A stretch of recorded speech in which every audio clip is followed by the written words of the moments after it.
Buenos días, ladies and gentlemen. Bendecido inicio de semana. Como siempre, damos gracias a Dios por todo lo que nos da. Le damos gracias por la salud, por el techo sobre nuestra cabeza, por el alimento sobre nuestra mesa. Le damos gracias por la familia, por los amigos, por el empleo, por los estudios, por los proyectos.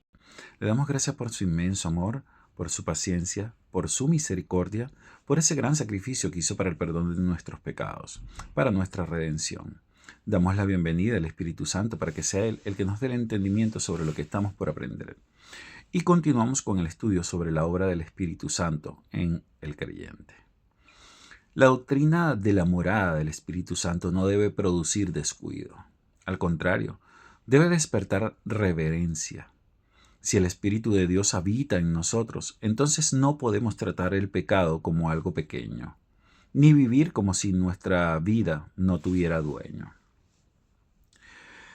En Primera de Tesalonicenses, capítulo 4, versículos 7 y 8, nos declara: pues no nos ha llamado Dios a inmundicia, sino a santificación.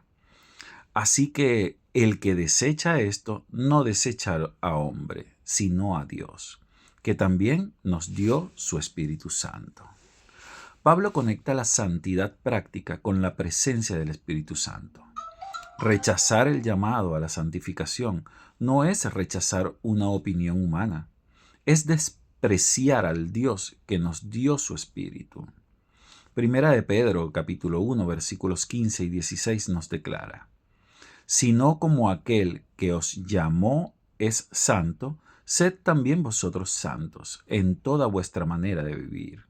Porque escrito está: sed santos porque yo soy santo. La santidad del creyente nace del carácter santo de Dios. El Espíritu Santo no habita en nosotros para dejarnos igual, sino para formar una vida que refleje al Señor en toda nuestra manera de vivir.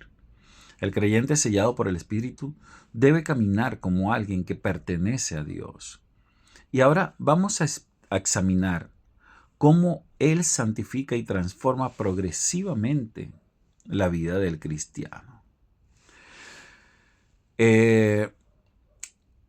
Esa presencia divina transforma nuestra vida diaria, ya que el Espíritu Santo no mora en nosotros para dejarnos igual, como si la salvación fuera solamente una declaración sin fruto.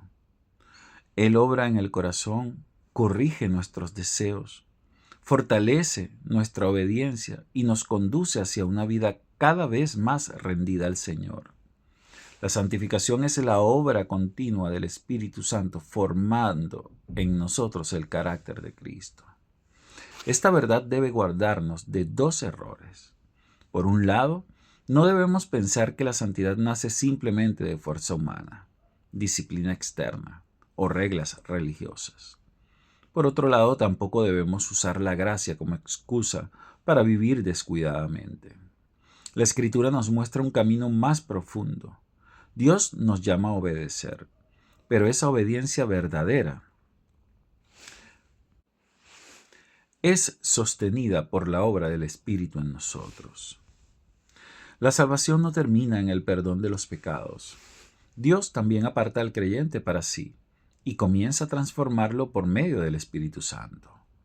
La santificación no es un adorno opcional para creyentes más avanzados. Forma parte de la vida nueva que Dios produce en los que le pertenecen. Segunda de Tesalonicenses, capítulo 2, versículo 13 declara: pero nosotros debemos dar siempre gracias a Dios respecto a vosotros, hermanos amados por el Señor, de que Dios os ha escogido desde el principio para salvación, mediante la santificación por el Espíritu y la fe en la verdad. Pablo une la salvación con la santificación por el Espíritu y la fe en la verdad. Esto nos muestra que la obra del Espíritu no es superficial. Él no solamente despierta el corazón al Evangelio, también aparta al creyente para Dios y lo guía en la verdad.